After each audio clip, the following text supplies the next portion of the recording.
In the most recent Q&A, they answered some questions surrounding Fragments, so in today's video we're actually going to quickly summarize some of the new info they did reveal. First up, there will be no guaranteed fragments for completing any specific task, meaning that the chance of getting any fragment within the entire game is going to be based on RNG. On top of that, the chance of getting a fragment is also going to be themed around the content you are currently doing. For example, you can't get every single fragment in the game if you're just fletching in a bank.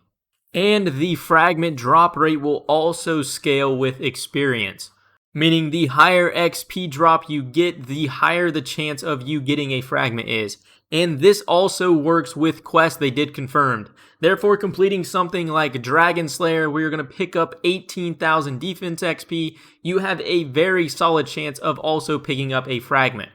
I'm guessing this is one of the reasons they didn't auto-complete a bunch of quests, because you can actually use these quests to your advantage to potentially pick up some decent fragment pieces.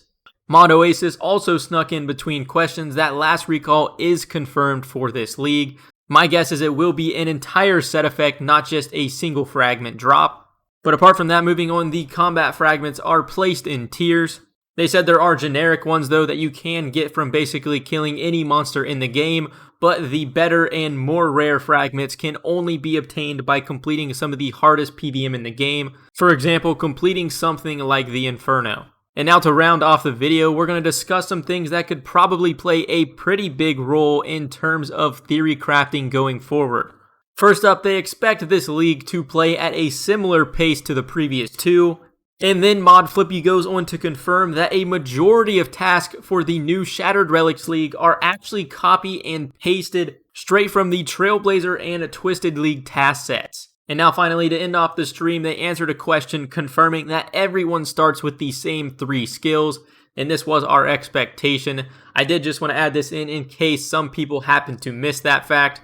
But with this question, they also confirmed that not only were these 3 skills chose in order to prevent bottlenecks in the early game, but the starting area they chose was heavily influenced by these 3 skills. One example that comes to mind with a skill/starting area relationship that has no bottleneck to me would be something like Thieving and Arty.